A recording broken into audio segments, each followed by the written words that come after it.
오늘도 지난 시간 좀 못한 요한복음 6장을 나누겠습니다.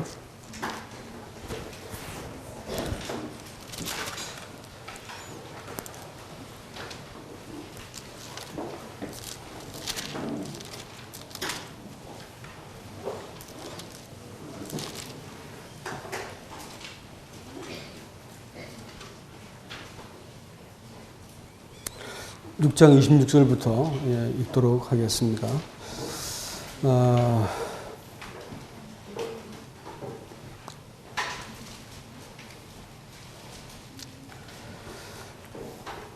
제가 먼저 읽어보겠습니다. 예수께서 대답하여 이르시되 내가 진실로 진실로 너희에게 이르노니 너희가 나를 찾는 것은 표적을 본 까닭이 아니요 떡을 먹고 배부른 까닭이로다. 양식을 위하여 일하지 말고 영생하도록 있는 양식을 위하여 하라. 이 양식은 인자가 너희에게 주리니 인자는 아버지 하나님께서 인치신 자니라. 그들이 묻되 우리가 어떻게 하여야 하나님의 일을 하오리까? 예수께서 대답하여 이르시되 하나님께서 보내신 이를 믿는 것이 하나님의 일을 이루니라.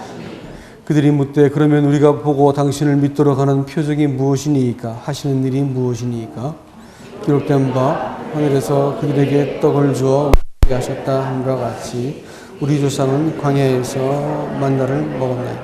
예수께서 이르시되 내가 진실로 진실로 너희에게 이르노니 모세가 너희에게 하늘로부터 떡을 준 것이 아니라 내 아버지께서 너희에게 하늘로부터 참떡을 주시나니 하나님의 떡은 하늘에서 내려 세상을 생명하는 것이니라. 그들이 이르되 주여 이 떡을 항상 우리에게 주소서. 예수께서 이르시되 나는 생명의 떡이니 내게 오는 자는 결코 줄이지 아니할 것이요 나를 믿는 자는 영원히 목마르지 아니하리라. 여기까지만 하고 말씀을 나누도록 하겠습니다.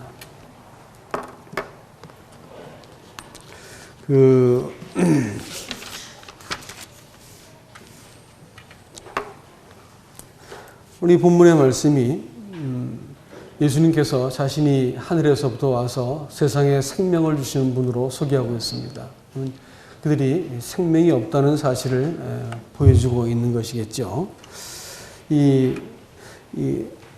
예수님은 이들한테 너희가 그 참떡인 이 나를 먹어야 된다라는 말씀을 뒷부분에 따고 계신데 너희가 바른 그 떡을 먹어야만 생명이 있다라는 것을 말씀해 주셨습니다. 이 사람들은 지금 그 떡을 먹는 문제에 있어가지고 지금 이 잘못 하나님에 대해서 오해를 하고 있기 때문에 이들이 참 생명이 없는 채 죽음을 맞이하게 되는 일을 맡게 됩니다. 에덴 동산에서도 사실 그들이 먹는 문제를 잘못 선택했기 때문에 사망이 이르는 것처럼 오늘날도 이 베세다 광야에서도 그랬던 것처럼 오늘날도 먹는 문제가 잘못되어 있기 때문에 신앙생활이 이렇게 혼돈스럽고 메마르다라는 것을 말씀을 드립니다. 여러분, 내가 생명의 떡이다. 너에게 생명을 주기 위해서 하늘로부터 내려온 산떡이다. 이렇게 말씀할 때 이 사람들이 갖고 있는 생명에 대해서 이분들이 잘못 갖고 있는 그 왜곡된 견해가 있었습니다. 생명이라고 하는 것은 아버지로부터 받아가지고 이 땅에서 내가 몸뚱아리를 가지고 살고 있는 것이 생명이냐? 성경은 그렇지 않다고 말합니다. 생명은 하늘로부터 왔고 하나님으로부터 왔다 이렇게 가르치고 있습니다. 그리고 내가 무엇인가 먹고 나를 위해서 취해야만 이 생명이 유지된다 이렇게 믿었습니다만은 사실은 생명은 하나님이 사람의 생명을 유지하신다 이렇게 말씀하고 계십니다. 생명이라는 것은 부모로부터 생성되어 가지고 죽음으로 인해서 소멸되는 것이 생명이 아니고 생명은 그 영원한 것이다 이렇게 말을 했습니다. 생명은 사람들은 자기 자신이 자기를 위한 것을 많이 모으고 이렇게 강해지고 이렇게 되면 생명이 튼튼해질 것이다 이렇게 생각해서 에덴 동산에서도 이 아담이 하나님에 대해서 자기가 에덴을 이렇게 탈취하고자 했었고, 자기가 스스로 이렇게 그 하나님과 같이 맞서고 뜻을 세워가지고 자기의 영역을 확보하려고 함으로써 자기 생명을 취하고자 했습니다. 근데 성경은 그와 같이 한 행동을 가지고 사망이었다 이렇게 얘기를 하는 것이죠. 성경이 말하는 생명은 뭐냐? 요한복음 1장에서 예수님께서 그 말씀이 태초에 말씀이 계셨는데 이 말씀이 하나님과 함께 계셨기 때문에 그 안에 생명이 있었다 이렇게 말하고 있습니다. 생명은 하나님과 함께 있는 문제이지 부모로부터 받아가지고 내가 잘 양육하고 잘 모으고 내가 스스로 이렇게 강하게 만들어가지고 생명을 내가 유지하는 것이 아니다라는 것입니다. 죽음과 함께 소멸되는 것은 더욱 아니다는 것입니다. 생명은 이렇게 생각할 때 신앙이라는 것도 굉장히 유치해지기 시작한 겁니다. 다시 말하면 부모로부터 받아가지고 이 땅에서 내가 잘 먹고 잘 살고 부자가 되어지고 또 이렇게 높은 직위에 올라가고 행복해지는 삶을 살다가 죽음과 함께 평안히 죽었다가 나중에는 뭐 어떻게 되든지 이것을 위해서 내가 그 하나님을 믿는다 이렇게 돼버리면 신앙은 굉장히 유치해지고 사람의 욕망을 채우기 위해서 하나님을 이용해 먹는 것에 불과합니다. 그러니까 생명이라고 하는 것이 하나님과 함께 있던 그것이었다. 하나님께서 예수님이 함께 있었기 때문에 함께 있던 예수님을 세상에 내보냈더니 그 예수님 안에 생명이 있었다. 사람들이 예수님을 받아들임으로써 생명을 갖게 되었다. 이렇게 지금 성경은 계속 말하고 있거든요. 이렇게 볼 때 생명이라고 하는 문제는 하나님의 마음이요. 하나님과 충돌을 일으키지 않는 하나님의 뜻에 복종되어진 또 하나님을 사랑하고 분리되지 않는 마음가짐에서 나오는 어떤 그 정체성입니다. 구원받는다 이렇게 말할 때 사람들은 나 이제 지옥 가지 않게 되었다든지 이렇게 생각하지만 성경이 말하는 구원은 한 사람이 회개했더니 누가복음 15장에서 하늘에서 잔치가 일어났다 이렇게 표현하고 있습니다. 그럼 우리가 생각하는 이 구원과 하나님이 생각하는 구원이 영 다르다는 얘기입니다. 우리는 겨우 이제 내가 천국 가게 되어지고 심판받지 않게 되었다 생각하지만 하나님은 하나님으로부터 발출되어진 그 생명을 하나님께서 되찾았다라는 것이고 하나님은 그것을 자기와 자기 안에서 방출되어진 그 생명을 얻으셨다라는 말이 되는 것입니다. 구원이라고 하는 것은 그러니까 하나님의 아들과 방불하게 하나님의 아들의 영광을 사람이 공유하여지고 하나님께서 아들을 대하듯이 사랑과 더불어 함께 이렇게 연합되어지는 것을 의미한다고 말할 수가 있는 것입니다. 이게 구원이 시시한 것을 받으면 이 땅을 위한 구원을 자꾸 사람이 찾게 되니까 여기 나온 사람들도 우리에게 먹을 양식을 주십시오 이렇게 합니다. 너희가 온 것은 먹고 배부른 까닭이구나. 다시 말하면 이 땅에서 네 필요를 채우기 위해서 나를 찾은 것이구나 이렇게 얘기합니다. 그러니까 그것은 아무리 먹어봐야 너 다시 이렇게 배고프고 다시 영원히 죽게 되는 거야. 이렇게 예수님께서 말씀해 주십니다. 근데 이 사람들은 아니요. 모세가 이스라엘 백성을 끄집어낼 때 아주 강력하고 200만 명을 먹였지 않습니까? 당신도 그런 기적 한번 보여주시죠. 이래가지고 더 큰 표적을 요구하고 모세 같은 표적을 요구해가지고 지금 내가 처한 이 삶 속에서 나한테 구원자가 되시는 바로 그 하나님을 내 기대에 맞는 하나님을 제게 보여주십시오. 이걸 요구한 거였어요. 하나님은 예수님께서는 이 사람들에게 아니야 그거는 아무리 먹어도 영생까지는 이르지 못하는 생명이야. 죽음과 함께 소멸되고 욕심과 함께 네가 망하게 되어지는 그 생명이거든. 이렇게 말하고 있습니다. 영생하도록 있는 양식을 위해서 네가 일하라 이렇게 말했습니다.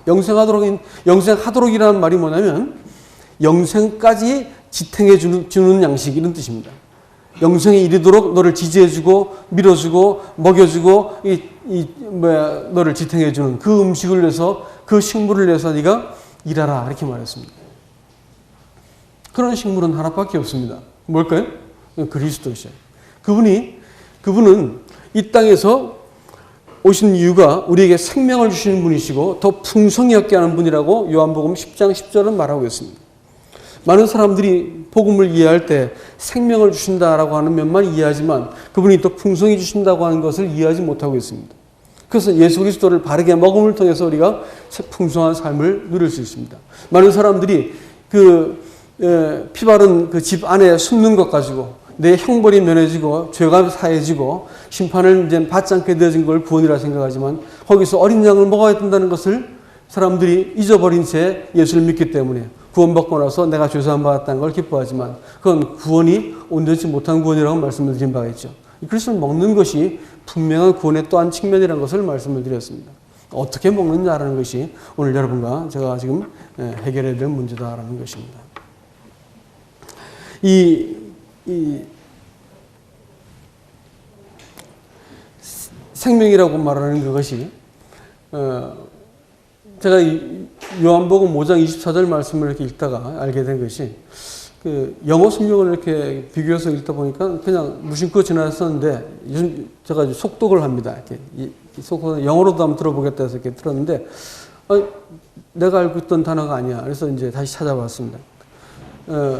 누군지 내 말을 듣고 나 보내신 이를 영접하는 자는 영생을 얻었고 심판에 이르지 않으니 사망에서 생명으로 옮겼느니라 이 말씀이 있지 않습니까? 그래서 영생을 얻었고라는 말이 나는 뭔가 이렇게 획득한다 그런 뜻으로 알고 있었습니다. 근데 보니까 여기는 현재형으로 영생이 있고라고 되어 있습니다. 영생이 있고 이렇게 되어 있었어요. 여러분 생명이라는 것은 하나님으로부터 온 생명이라는 것은 죽음과 함께 소멸되는 것이 아니에요. 점점점 늘어난다거나 또 없어지는 것이 아니고 한 번 딱 있게 되면 영혼까지 가는 생명이고 하나님께서 나중에 산자와 죽은 자를 심판하신다 이렇게 말할 때 이 생명이 있는 자를 찾는 것이지 이 생명이 없이 이 땅에서 하나님을 아무리 내가 열심히 믿고 잘 붙들고 한다 하더라도 그것은 이 사람들이 그렇게 열심을 가지고 예수님을 찾아다녔지만 너희들한테 생명이 없다라고 지금 말씀하고 계신 거거든요. 하나님께 대한 열심이 있고 또 내가 뭐 이렇게 많이 공부하고 뭘 배우고 또 뭐 많이 한다 하더라도 그것이 그 생명은 아니라는 것입니다. 생명은 하나님과 내 인생을 가지고 하나님과 충돌을 일으키지 않는 사람의 중심을 말하는 거예요. 그러니까 태초에 말씀이 계셨고 이 말씀이 하나님과 함께 계셨고 이 말씀이 사람들에게 나타났는데 이 말씀이 사람들에게 이 생명이 빛이다 이렇게 말했고 생명이 그 안에 있었다 이렇게 말할 때 생명이라는 것은 하나님의 마음과 함께 있는 것이고 위치의 문제입니다. 위치의 문제라고. 하나님과 한편에 서 있고 하나님과 함께 있는 것입니다. 그리고 하나님의 말씀이 사람 안에서 충돌을 일으키지 않고 그대로 받아들여진 것을 말해요. 말씀 그리스도를 먹는다 할 때 여러분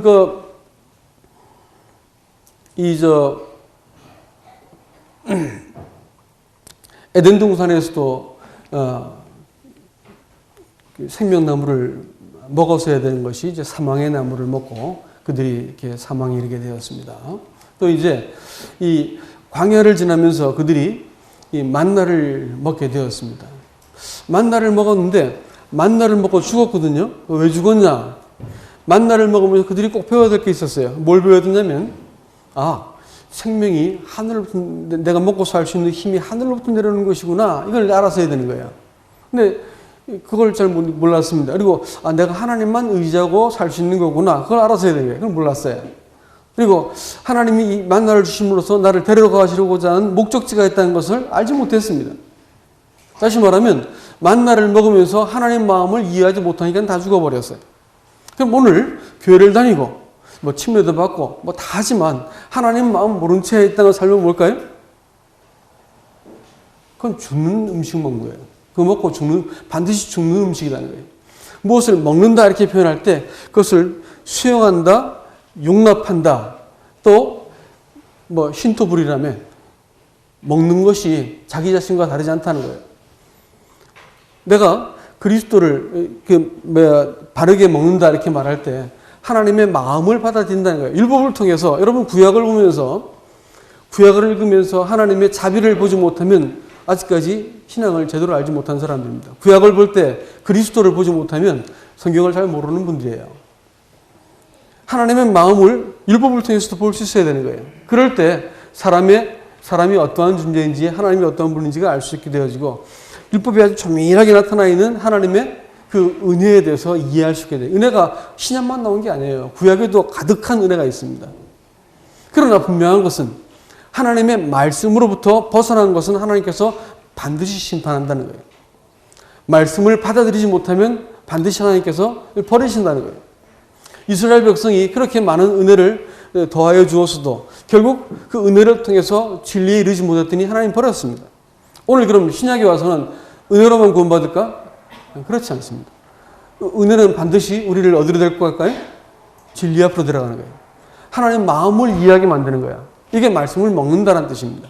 그리스도를 먹는다는 거예요. 오늘 내가 생명의 떡이다 이렇게 말하는 것은 나를 먹으라라는 것은 나를 통해서 하나님 아버지와 화목해라라는 뜻이고 하나님 아버지의 마음을 너희가 좀 이해해라라는 말이고 하나님과 조화롭고 그와 충돌을 일으키지 않는 그 위치에 네가 서거라라고 하는 것입니다. 안 그러면 어떻게 할까요? 안 그러면 자기가 기대한 하나님을 자꾸 요구하는 거예요. 표적을 보여주세요. 아니 보여줬잖아요. 여태껏. 베스트 광야에서 떡을 먹여주고 놀라운 기적을 보여줬어요. 하루 종일. 근데 표적을 또 보여달라는 거예요. 보여준다고 믿는 게 아닙니다. 네? 보여준다고 믿는 게 아니에요. 믿음은 하나님 앞에서 하나님의 마음이 내 속에 들어오는 이런 과정이고 이 생명이 들어와 버리면 이 생명은 없어지거나 소멸되거나 이런 게 아닙니다. 한 번 있으면 영원히 있는 것이에요. 그러니까 이게 산자인지 죽은 자인지 하나님께서 그걸 보시는 거예요. 우리도 우리 자신에 대해서 그걸 봐야 됩니다. 내가 산자인가 죽은 자인가. 하나님에 대해서 어떠한 내 영혼의 중심이 있는지를 봐야 돼요. 끝까지 자기 편에서 하나님을 이해하고자 하는 것은 죽은 자들의 특성입니다. 아담이 하나님에 대해서 자기 편에서 더 많이 취하고 또 하나님을 굳이 버리려고 한 건 아니었던 것 같아요. 아담도. 그렇지만 아담이 자기 편에 출발해가지고 하나님을 취하고 에덴 동산을 취하고 생명을 취하고 이렇게 했을 때 그건 죽은 생명이 되었습니다. 자기 편에서. 신앙의 출발은 하나님이 어떤 분인지가 알고 그 은혜가 이해가 되고 나니까 아 하나님 이런 분이셨군요. 하나님 이런 분이셨군요. 그러니까 나 같은 것이 용서가 된 것이군요. 하나님 이런 분이셨네. 이게 이해가 되면서 내 마음속에서 무엇인가 움틀하고 하나님에 대한 반응이 일어나기 시작하는 거예요. 이걸 생명이라고 해요. 이게 생명의 시작이에요. 하나님 이런 분이셨어. 그럼 내가 용납된 게 맞구나. 이렇게 되면서 마음속에서 하나님에 대한 반응이 나타나기 시작하는 것이에요. 하나님은 이 사람에게 이 반응을 얻기를 원하시고 계십니다.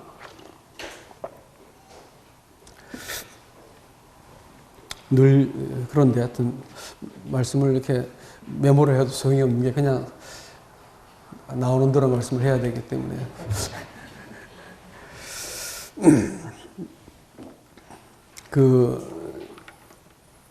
그러기 때문에 사단은 우리에게 요구하는 게 뭐냐면 우리를 시험하는 게 뭐냐면 네가 하나님의 생명을 가졌다고 다시 말하면 네가 하나님의 마음 그 말씀을 네가 가졌다고 그러면서 그 말씀을 흔들어 보는 것입니다. 말씀을 인해서 환란이 일어난다고 마가복음 4장에서 가시나무가 이렇게 마음속에 그 씨가 뿌려졌는데 가시덤불이 뒤덮인 사람을 얘기하면서 그 말씀을 인하여 환란이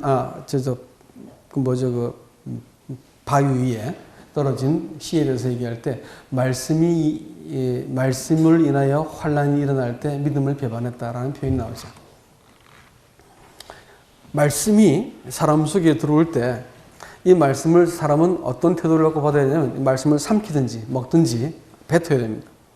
이거는 말씀을 받아들인다 이렇게 말했을 때 그 말씀을 내가 순종한다는 뜻이 되는 것입니다. 그리고 이 말씀을 따라서 내가 살겠다고 하는 어떤 결정을 의미하는 것이에요. 안 그러면 어떻게 하냐면 말씀을 내가 분석하고 해석하고 습득하고 이렇게 이해를 합니다. 이렇게 된 것은 죽은 자들이 갖고 있는 그 영적인 성향이죠. 그래서 성경을 많이 알면 말씀된 경험을 많이 하면 이 사람이 신령한 사람이 된다고 생각하지만 그렇게 되지 않습니다. 여러분 신령하다고 말하는 것은 하나님의 말씀에 대해서 내가 말씀을 받아들이고 또 그것을 내가 순종하고 내가 삼키는 어떤 과정이 필요합니다. 안 그러면 어떻게 할까요? 말씀을 삼키지 못하면 어떻게 할까요? 말씀을 삼키지 못하면 자기가 갖고 있는 그 자원을 끄집어내야 됩니다. 자기 방식대로 인생을 살기 위해서 자기 꾀와 또 내한테 갖고 있는 통장의 잔고를 계산해야 되고 또 내가 불러들일 수 있는 인간관계라든지 백그라운드를 불러가지고 나 이만큼 센 사람이야라는 걸 보여줘야 돼요. 그래서 이 문제를 풀어야 되는 것입니다. 그러나 말씀을 삼킨다 이렇게 말할 때 내가 말씀만 의지하겠다고 하는 것입니다. 그래서 요한복음 8장 44절 말씀에서는 너희가 마귀에게서 났으니까 진리가 진리를 알지만 진리에 서지 못한다고 이렇게 얘기하고 있습니다. 그래서 하나님께로 나지 못한 사람들은 절대로 말씀 위에 서지 못합니다. 말씀을 알긴 해도 말씀을 내가 삼켜버리고 그 말씀 위에 서버리고 말씀과 내가 한 편이 되어지는 것은 절대로 못하게 되어 있어요. 이건 그리스도인이 아닌 사람들한테 허락된 게 아닙니다.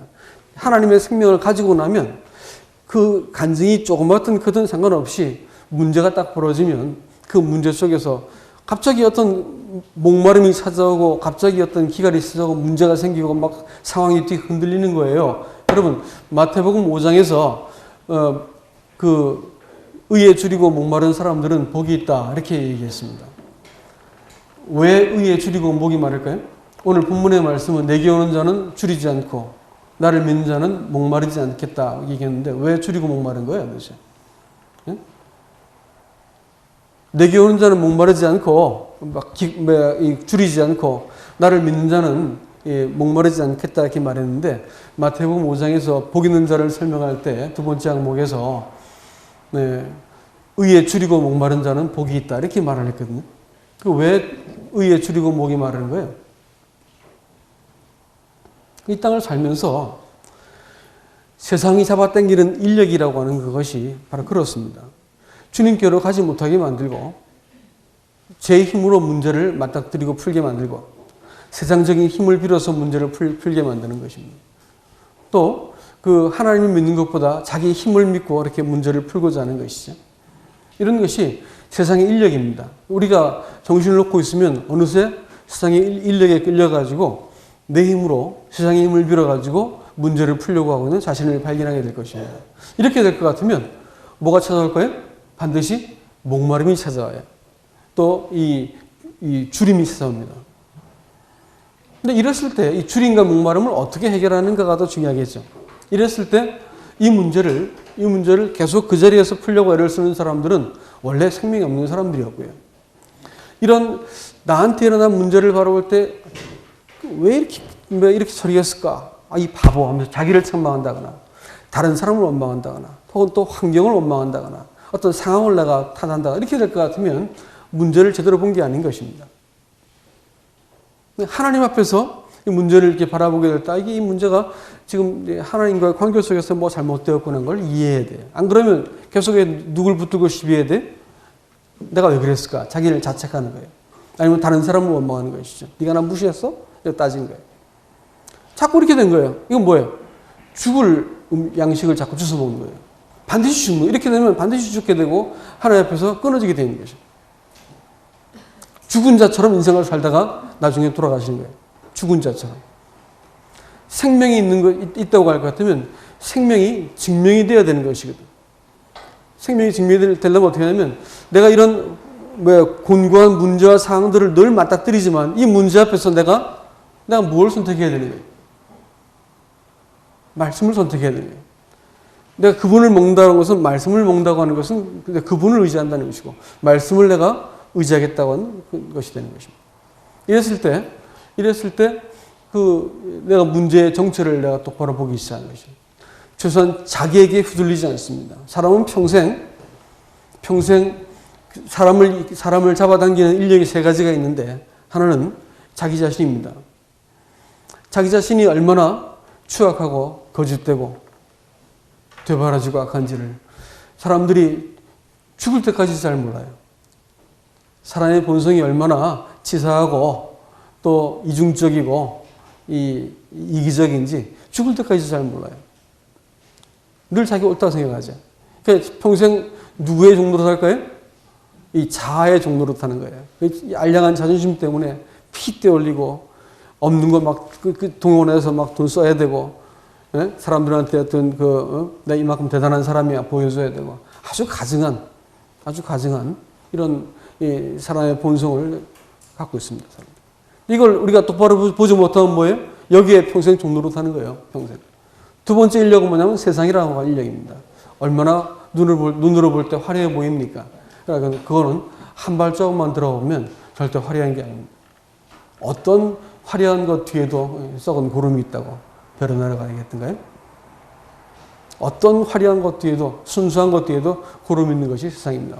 근사해 보여. 근데 다가서 보면 그렇지 않다는 거예요. 사단도 우리를 잡아당기는 인력입니다. 우리 안에 충동을 자꾸 일으키는 게 사단이에요. 욕심을 자꾸 건드리죠. 해봐, 재밌을 거야. 그렇게 하는 게 너한테 이익이지. 그래서 우리 마음을 자꾸 충동하는 것, 유혹하는 역할을 하고 있는 것이 사단입니다.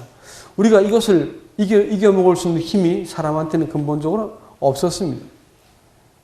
지금도. 그러니까 지금 우리가 이것을 가능하게 만드는 것은 유일하게 뭐예요?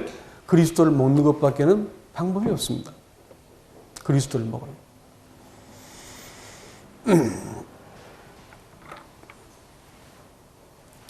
그래서 이제 주님께서 이 공생애를 시작할 때도 와가지고 사단이 와가지고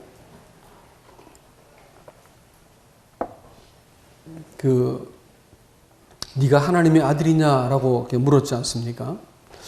저는 이 삶이라고 하는 말을 이렇게 해석을 하고 싶습니다. 삶이라고 하는 것은 사람답게 된다 이런 뜻이라고 생각합니다. 사람답게 된다.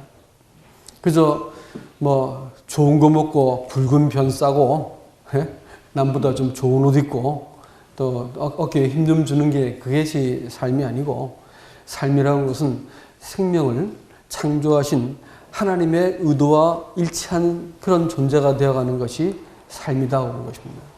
우리를 구원하실 때 그만하면 충분한 구원의 그 의를 주셨음에도 불구하고 그날 바로 데려가지 않으신 이유가 있습니다.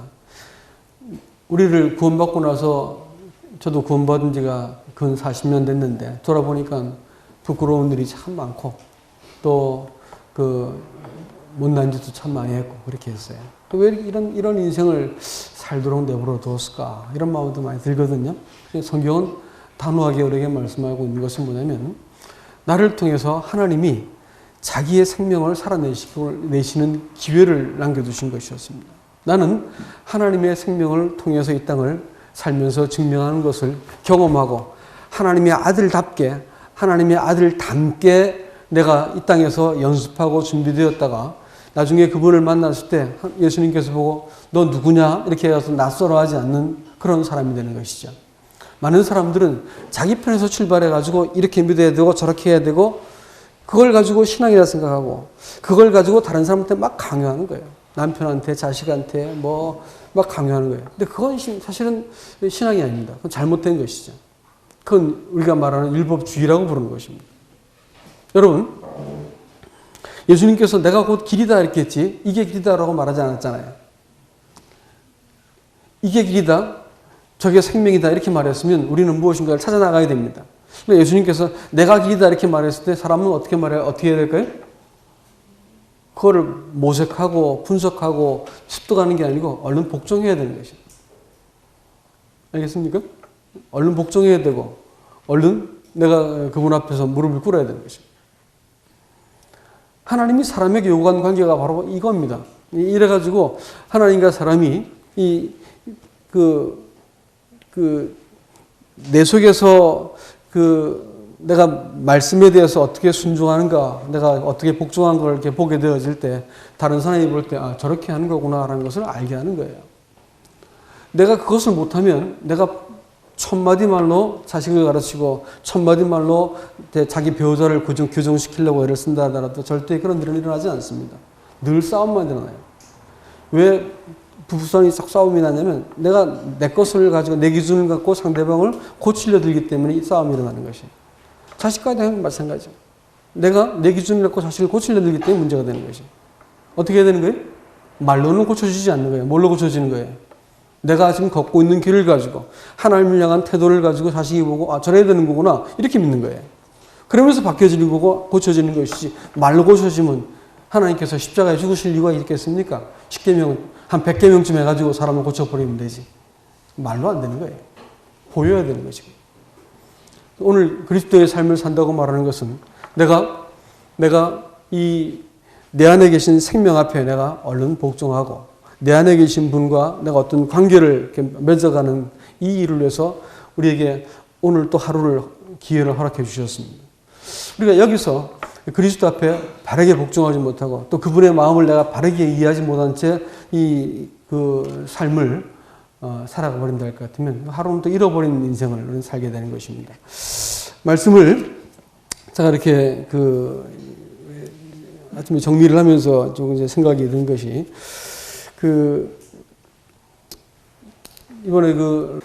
이번 여름 순에 그렇게 해보고 싶은 마음이 있어가지고 여러분께 말씀을 드립니다. 그리스도를 먹는다는 데 있어가지고 그리스도 잘 모르고 어떻게 먹겠어. 그래서 알기 위해서 성경을 좀 덩어리씩 좀 보았으면 좋겠다 생각이 들어서 물론 오후 시간에 여러분 자유롭게 할게요. 뭐 동해 가서 바닷가 구경도 하는데 오전 시간 하고 또 저녁 시간 잠깐 해가지고 말씀 갖고 나눠보는 시간을 가져보기 바랍니다. 정말 놀랍더라고요. 사실 나누는데 이 한 덩어리를 읽은 말씀을 가지니까 마음속에 들어온 게 있으니까 막 말씀을 서로 나누는데 얼마나 풍성한지 몰라요.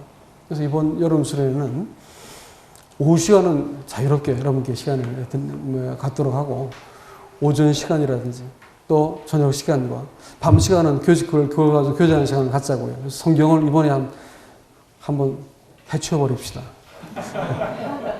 그래서 성경을 통으로 읽어가지고 이 덩어리를 이렇게 취해가지고 우리가 하나님 마음을 알고 이 땅을 살면서 하나님 마음 몰라서 좌충우돌하고 살아계신 하나님의 그 실존하심이 내 마음속에 인정이 안 되기 때문에 뭘 자꾸 붙들고 하고 고치고 이러려고 신앙생활 그렇게 생각하니까 다른 사람을 괴롭히고 나도 괴롭히는데 하나님을 알고 나면 이런 잡다한 말들이 싹 사라지게 되어 있고 사사로운 꼼수라든지 내 안에 판단할 기준들이 싹 사라지게 되어 있습니다. 말씀 자체에 대해서 살아계신 리빙 바이블 예수 그리스도가 이 말씀 안에서 내게 말씀하신 바를 들을 수 있는 그런 기회가 됐으면 좋겠다라는 생각이 듭니다. 부디 이런 일이 저 황영재가 억지로 강요해서 말씀을 취하는 일이 되지 않길 바랍니다. 왜냐하면 레위기 3장을 이렇게 보는데 성경에서 우리 하나님께서 뭐 음식을 드실 일이 있겠어요? 뭐가 배고프시겠어? 근데 레위기 3장을 이렇게 어제 가정교에서 공부하는데 여호와의 식물이니라 이 말이 가슴속에 팍 꽂혔어요. 여호와의 식물이니라. 하나님이 내가 드린 것을 먹고 싶어 하신다는 거예요. 하나님께서 배고프시겠어요? 그게 아니잖아요. 그게 아니에요. 그것은 바로 화목제를 말했습니다. 화목제는 두 가지가 있겠죠? 자원제하고 감사제입니다. 여러분, 내가 맞닥뜨리는 이 인생에 꼬인 모든 문제를 가지고 믿음으로 해석하지 못하는 사람들은 하나님께 드릴 게 없는 사람들입니다. 상황이 아무리 다급하고 아무리 내가 이해 범위를 벗어난다 하더라도 하나님, 이 상황 주신 것 감사합니다. 이렇게 말할 수 있는 것은 하나님을 믿는 사람들 외에는 절대로 할 수 없는 말이에요. 내가 지금까지 알았던 하나님은 신실하시기 때문에 그분을 선하시기 때문에 이 상황 속에서도 하나님 당신은 완전하시고 나를 가장 좋은 곳으로 인도하시고 잘 대해줄 것을 제가 신뢰합니다. 감사합니다. 이렇게 할 때 뭐예요? 하나님께서 뭐가 되는 거예요? 자실 있게 있는 거예요. 나로부터. 그 다음에 하나님 내가 내 인생을 이렇게 살아왔는데 내가 내 인생을 주님께 기울이겠습니다. 말씀을 보고 작정하여서 주님을 알고자 하는 마음을 가질 때 하나님께서 내가 먹겠다는 것이죠. 너희 몸을 그리고 산제사로 하나님께 드릴 것을 살아있는 제물로 드릴 것을 요구하고 있습니다. 내 거룩한 의지를 가지고 내 삶을 하나님께 향하여 돌려드리는 것이죠. 화목제입니다. 자원제입니다. 내가 주님 앞에 이런 사람이 되기를 원합니다. 하나님 뜻에 부합한 사람이 되기를 원합니다. 라고 하나님께 나를 맡겨드리는 이 자원함. 이것을 하나님께서 먹겠다는 거예요. 그리스도께서 우리에게 먹이가 되기 위해서 오신 분이십니다.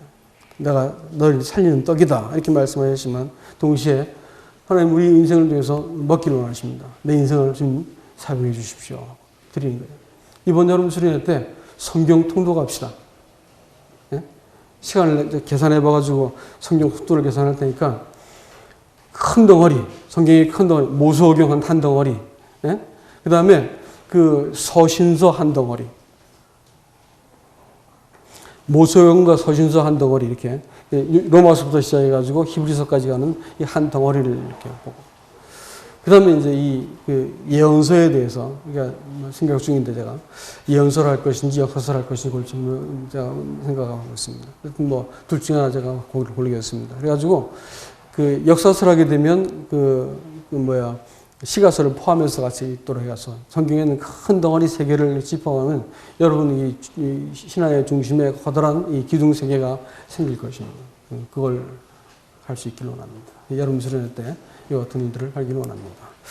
말씀이 이렇게 오늘은 좀 두서가 없었는데 제 마음이 잘 전달될 수 있기를 바랍니다. 여러분 수련회 기억하시기 바랍니다. 기대하시기 바랍니다.